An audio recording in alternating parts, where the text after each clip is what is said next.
Welcome back to Truth Talks with Dr. Ann. So we are privileged to have Dr. Scott Masson with us again.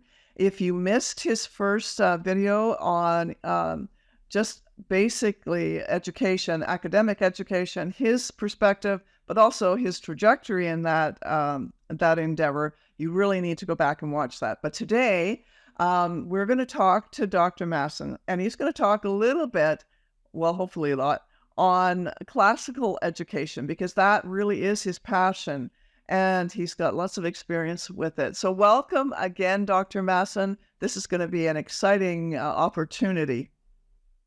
Great to be with you. Thank you again, Anne, and look forward to talking about this. Yeah, so classical education for me, Anne, was connected to what I talked about last time in my own journey in going to Germany and trying to get what I saw as a classical education, which Milton describes in his little treatise of education. He talks about learning Greek and Latin and various European languages. So I tried to do that myself. But it wasn't just the education I found. There was a whole worldview that came with that, which I wanted for myself. And I felt like I had been deprived by going to the public schools.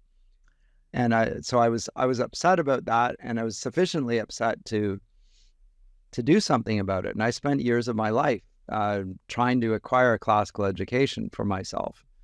And when I came back to Canada after studying in Durham and came to teach at Tyndale University, I came back because they were offering in a Christian university a great books program effectively. So it was teaching the great texts and trying to do so in a way that would integrate the Christian faith with these great texts. And I think that is a tried and true way. There are other ways, but a tried and true way of educating classically. So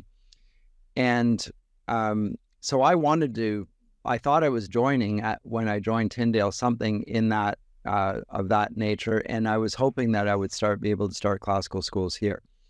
And as I carried on, I learned more and more about the history even of of education in Canada, and I discovered actually that there was a lady by the name of Hilda Neatby. Now I don't know. Do you know who Hilda Neatby is by chance? No, I don't. Okay, she wrote a book called "So Little for the Mind." She was on the first Massey Commission. A very interesting lady, a historian from Saskatchewan. She was a member of the 1949 to 1951 Massey Commission, and she wrote a scathing review of the influence of ideas on education that came out of the U.S. Oh, I want to read that. Yeah, you should. Most people haven't read it, but and she was complaining that it was that they kept talking about John Dewey, and they were all enthused about John Dewey, and her response was that Dewey was effectively attacking a classical education. In my ear, I was very interested in this, and was substituting the classical education with what was effectively, from my perspective as a Romantic scholar, a Romantic worldview, and talking about education now being a place where children find sympathy and understanding and encouragement. And it's not about right and wrong.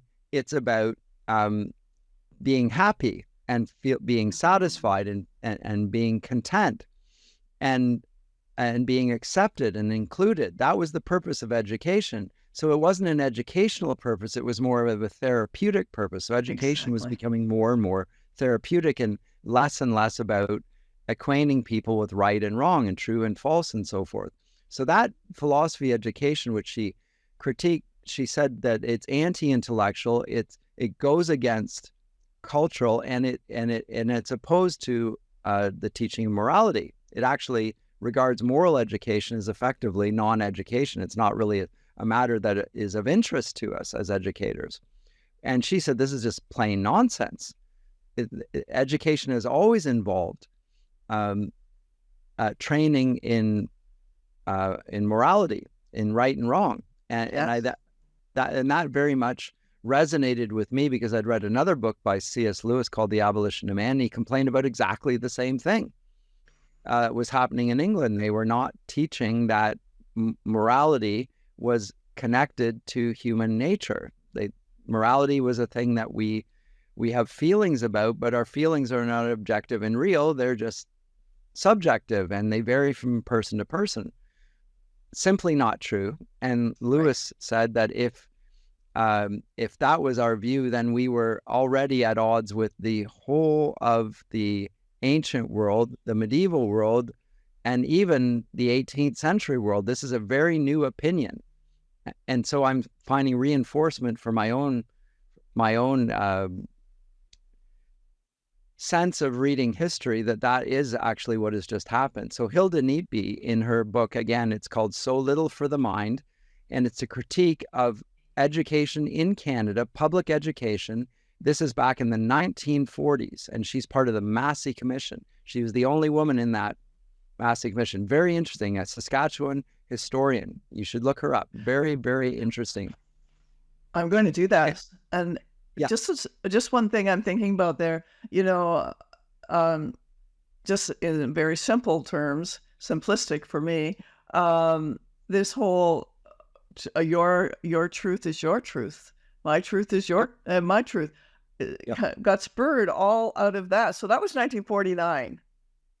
That's when so she's on the Massey Commission from 49 to 51. I can't remember when the book is published, but I think it's 1952. And she's talking that's a long time ago. Yeah, she's complaining about the influence of this. Everybody coming from the field of education is going on and on and on about John Dewey, and she said these American ideas are ridiculous, and yet they're gaining traction in the public education of Upper Canada, and she says, and it needs to stop. And it didn't stop. It kept on moving, and it keeps on moving, and it will. And my perspective is that there's no way of stopping it from within the system of progressivism. There's no handbrake for it. It just keeps on going in the direction of being more and more child-centered, more and more therapeutic, and less educational. And that's what we're seeing in the public system as we speak. On steroids. It's just, I was just reading how they don't have enough mental health workers in the schools across Canada. Well, they wouldn't. Oh, of course not. I mean, the reality is, now, there were no mental health workers in the school when I grew up. All right. And something else that has changed, I mean, so much has changed in the last 70 years, of course. And the reality is we were taught, we had moral guidelines. In fact, I'll tell you a little story because I think this is really pertinent. My husband was at a funeral yesterday and he met his principal. He was still living, and they had a great conversation. And the principal was saying, when I was principal, it was I think up to grade 8 school at that point. Anyways, he said, we would meet in the gym every morning, and we would pray, and we would sing "O Canada." And he said, and there was a time, it probably was the reverse. They sang "O Canada" as a group, and then they would pray. He would pray the Lord's Prayer. They would pray it together. And then one day, a student, and I think I have this right, asked if the student asked if they could pray for, I think, his mom or his aunt or something, like just spoke out and said, could we pray for? And he said, absolutely, let's do that right now. This was in the school. So this is 60 plus years ago. And they prayed. The next day, he said, I'll put up a bulletin board, a little thing. And if you have a prayer request, just put it on. Next day, there were 6 prayer requests to pray about. And they prayed as a group for the individuals. You see, there was a connectedness of community there as well that we totally are so disconnected from. We're disconnected from God. We're disconnected from a moral absolute. We're disconnected educationally, and we're disconnected communally from one another. But there's something about that when he was talking about that, my husband was sharing, I'm thinking, wow, how much we have lost, how much we have lost in the last 60 years. It's just overwhelming. Yeah. And we usually peg it to the 60s, right? And the sexual revolution. And of course, it is there. And there it really starts to become expressed flagrantly and in a revolutionary way. There's a deliberate anti-authority measure there. But as I say, Hilda Neatby is identifying it back in the late 40s. Yeah. As being an American import, a type of way of, and you'll find that the exact same thing is going on in Britain. In 1947, there's a Labour Party politician named Graham Savage that introduces the London School Plan, which brings the British educational system more in line with the American model. So same thing happening across the Anglosphere. Exactly what Hilda Neatby is talking about. And C.S. Lewis is already complaining about, well, then it just keeps going further down that path. So education has largely been lost, and the public school education system is no longer an educational system. Exactly. And you said something earlier that I've been saying for a while, and that is that, and you've probably been saying for long before me, that we cannot fix the public education system the way it is. Exactly. We cannot go fix it from inside. There's something else we must do. And I mean, for teachers that are watching this today, I know that I've just pressed a real hot button for you, but I want you to think really, really deeply about this, because this is about, we need to make this about what's best for our children, and what's happening, what's being under the guise of education taught in our public schools is just atrocious. So what's the solution? Well, I think classical education is just a recovery of the basic structure and purpose of education. And it will be rooted in not just Christian. I mean, when I say it's going to be Christian, those who are not Christians say, well, that's only going to apply for Christians. So it's sort of like it's relative to Christians that this will hold true. And my response is, a Christian education is going to fulfill a classical education best. But a classical approach to education existed before Christians came on the scene. It was rooted in what they eventually got called the 7 liberal arts, which begin with grammar. And when you went to school, you would have been taught phonics. Oh, yes. When I went to school, I was taught phonics. And phonics is the way you sound out, where you read these letters together and they make a certain sound. And if you're taught phonics, and there's a certain number of phonemes that you can learn, it's 70-odd phonemes, if you learn those sounds connected to these letters, you can sound out any word that you read, and you'll be able to, roughly speaking, guess how it sounds. Immediately, without ever even having read the word before, you'll be able to sound it out and be able to read it out loud. Now, phonics has not been taught in schools for decades, probably about at least 40 years. Wow. Maybe even longer than that, 45 years or so. And the result of that is just that children find it very difficult to read, because they don't have things broken down to the most basic building blocks. And without the building blocks that build the foundation, they can't move on to the higher forms of learning. In the classical education, they speak of it in terms of phases. There's a grammar phase, and then a logic phase, and then a rhetoric phase, and these are all building on top of one another. Our children don't know how to read or write or do arithmetic. People have been complaining about for years. Well, that's because of an educational approach. They're not interested in acquainting kids with a reality that is linguistically understood or mathematically understood. They want to give the kids therapy. Yeah. And the therapy is there just to make them feel included. And And to that's the whole feel purpose. good about themselves, Yes, that's all it is. and I'm thinking, I remember my school years, my elementary school, my whole school. I didn't come from a very good home situation, but school was my safe place. It was Huh. my safe place because I went there to learn. I really liked learning, and I really enjoyed my teachers who took an interest in me. Not all of them, but a couple of them. I remember my grade 8 teacher particularly.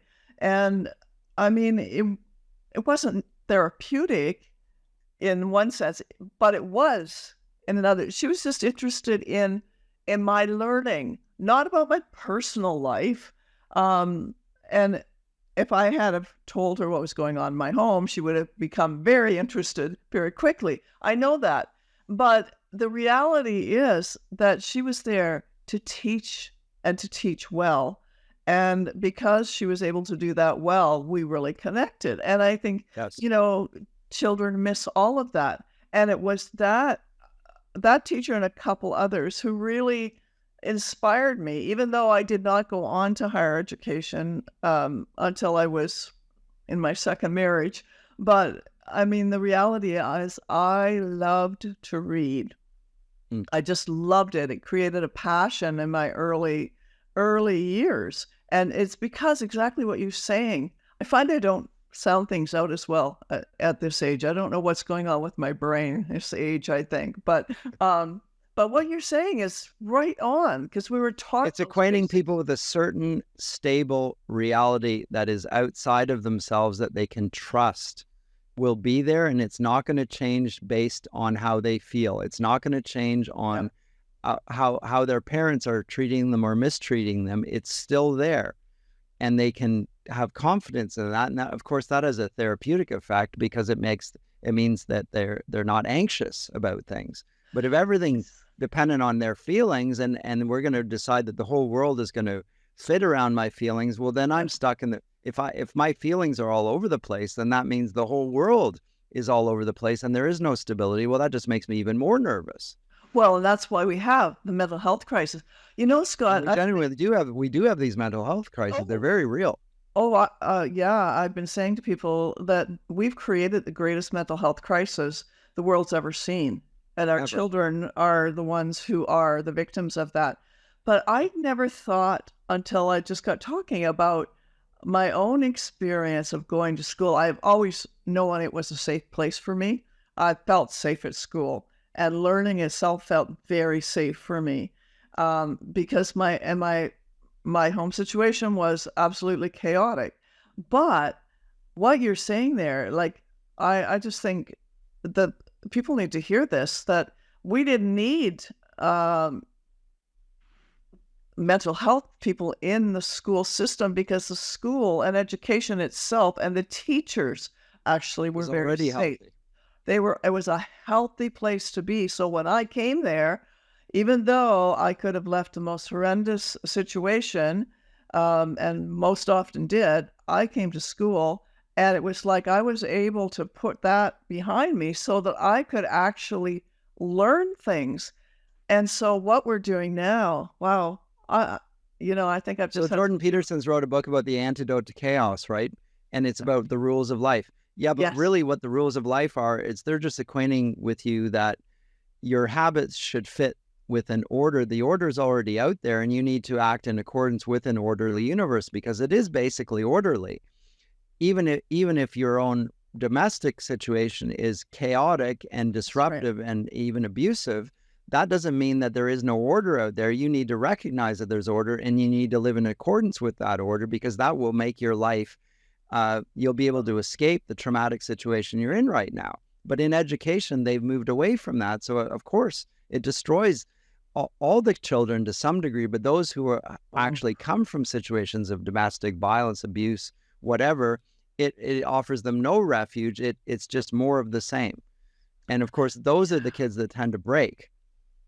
Those are the vulnerable ones. And I would have been so vulnerable in this education. Oh, you would have. System. Absolutely. Absolutely. And, I think that's why I have such a passion for what children are going through right now, and trying to rescue, to protect them, because I see the vulnerabilities. I don't have the solutions all the time, but just even talking to you, I just see how, and I've always believed, like, this is my belief, and I don't even know, because I didn't accept Christ till I was 18, so it wasn't part of my growing up structure of the church or anything like that. So that kind of order in that kind of sense. But when you're talking about order and this whole rational sense that there's a plan and there's a purpose, and here's safety in this plan and purpose, that being lost in our education is crippling. It's crippled now 4 generations, 4 decades of education. And so now coming back to that, and then being able to provide a classical education that will build those structures in to a child's life to build safety. It'll build safety. It does build safety. And this place where they can. It's ironic that at present in the public education system, they keep talking about safety, and they're we need to make the children safe. And yet what they're giving them is making the children feel unsafe. So there's no way of, so the abusers are the protectors, and they don't even really realize that they are abusers. Some of them do, of course, but many of them, you are producing an environment which destabilizes the child and makes them feel even more unsafe than they were before. And telling everybody else not to upset them is not helping the child. No. Equating them with truth and falsehood, with the fact that there is a reality that they can trust and live in, that would help them feel safe. But you can't just do it by not contradicting them when they say crazy things. Well, that's right. And, having expectations.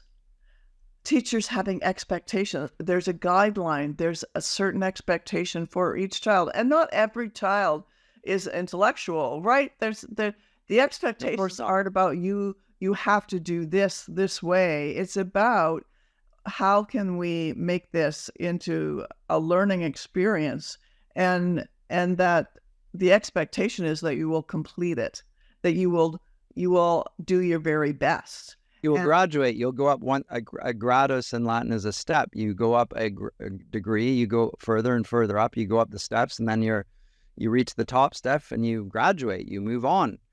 But the reason you can move on is because you are somebody who has a sufficient grasp of reality that you can now function as an adult. And along with that comes this real sense of achievement. Like, honestly, I think I lived for all those little stars, those little wee stars.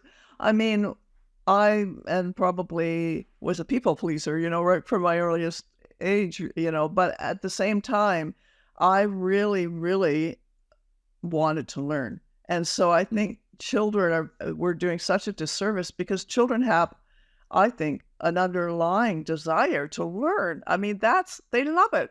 Look at babies, look all the way through. But it's the structure, the repetition, those things that have been so annihilated in our education system. So how do you bring that into a classroom, a classical classroom? You touched on it a little bit.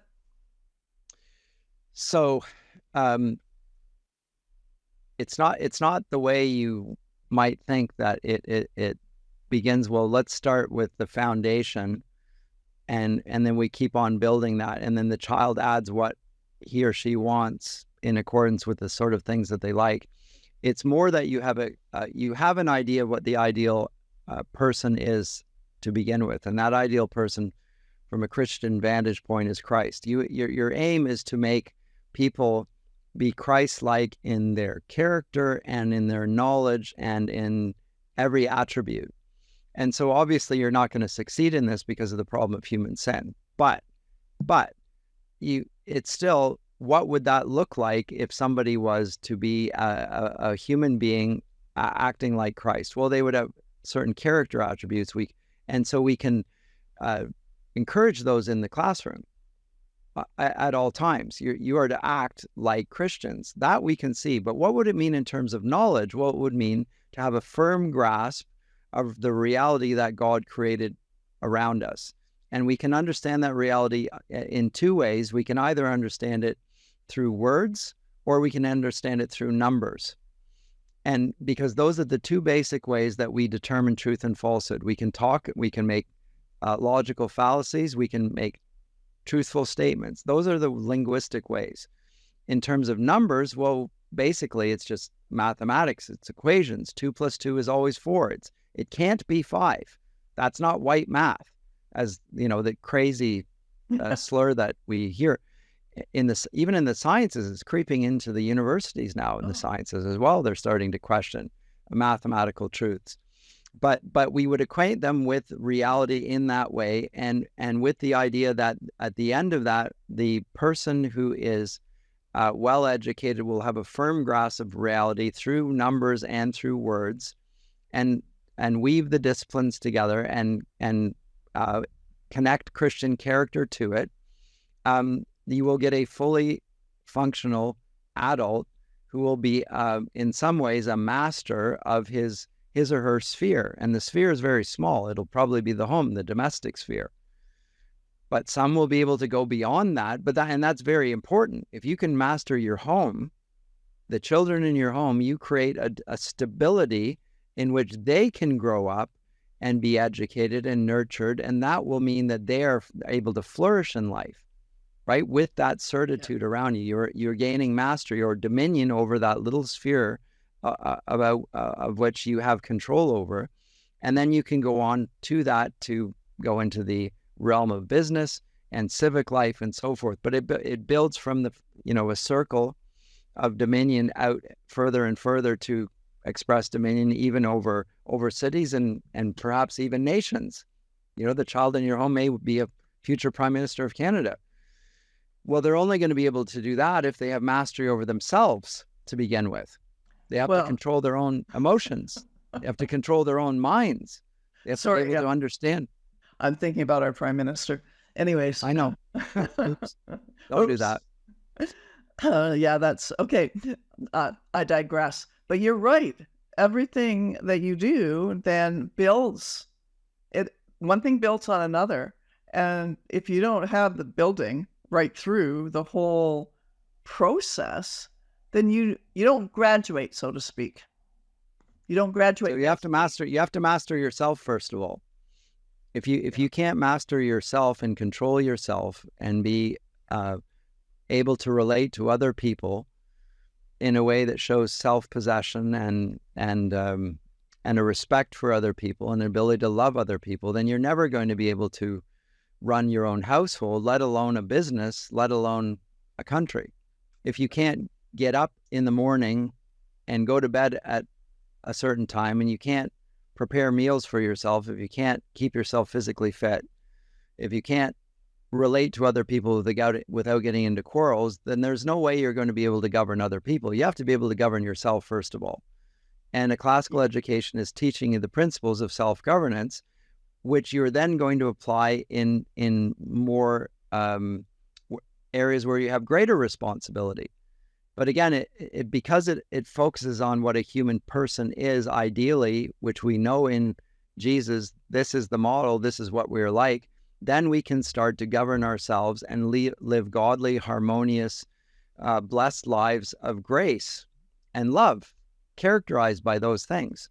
And if we treat other people with love, we find that, when we smile at people, they smile back. That's right. If we treat people with grace and compassion, we receive grace and compassion back. If we're destructive in our actions and conduct, we're going to get that in kind as well. So there's a foundation for that. But again, it's rooted not in giving us therapy, it's giving us an acquaintance with reality and an ability to interact with that reality and do so in a way where we have dominion over it.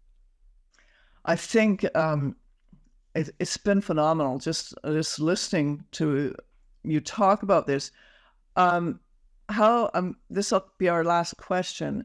What or how do people begin a classical school, and I mean, I'm going to be talking to Bruce Friesen, your friend, next week, so he may want to expand on this, but just very quickly, what are your thoughts on that? Well, to begin a classical school, I mean, again, it sort of goes back to what I just said. You have to have the education yourself. You have to be committed to, if you've been publicly educated, which most of us have, you're going to have to revisit a lot of things, areas that were really untouched by your education. So you're going to have to be committed to do on a probably on a less extravagant scale what I did, which is to say, I want to know these things because I was never taught them. So I'm going to decide I'm going to learn myself. As an adult, I have now the ability to concentrate and devote time in a way that I couldn't when I was young. You know, children don't have a big attention span, but I have a pretty good one now, and I'm going to take a great deal of time and devote myself to learning things, and I'm going to find people that will be there to help me understand these things. There are a lot of resources out there now. Yes. And the homeschooling community and its materials are almost all classical, you know, I say predicated on a classical education. So almost all homeschool materials are that. And so people are doing it at a very, at a small scale. But if you wanted to start a school, then you need to find others that will be committed to the same ideals and want to do it as a community. And that will require cooperation. And it should ideally be supported by a local church or churches where they can gather and pool resources and collaborate and function together. And I think that's a good outcome because it expands the classical education from beyond just my individual family to a community. Yes. Because at the end of the day, our kids are going to have to marry somebody and live with other people. And why not go for the bigger prize? But I mean, if you can only save your family, well, then save your family. That's good. Do that. But that's how you would start. Go for the resources. My YouTube channel, I've put up my lectures from my classes at Tyndale, and anybody can go and watch those at any time. They read the books, and you can listen to my lectures, and hopefully they'll help guide you as well. That sounds wonderful. I'm excited to do some of that. So thank you. I think this has been a learning curve. It's been a learning curve for me. I expect others have felt the same. And that's what it's all about, isn't it? Isn't that what life is always about? We are constantly learning. Yep. It's so important. I do all the time. Exactly. And then when you stop learning, well, I always heard, you stop learning, you stop living, in a sense, you know? We have to keep that up.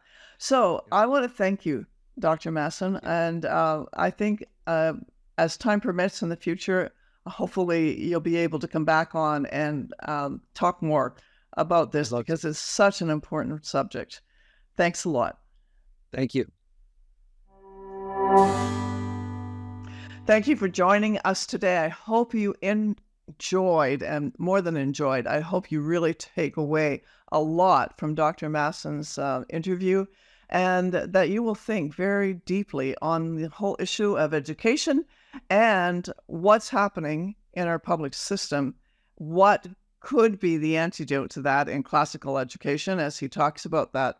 So please pick up his book and check out his YouTube channel.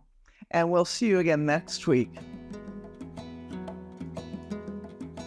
You've been listening to Truth Talks with Dr. Ann. Thank you so much for joining us today. You can find Ann's books, blog, and sign up for the newsletter by going to restoringthemosaic.ca.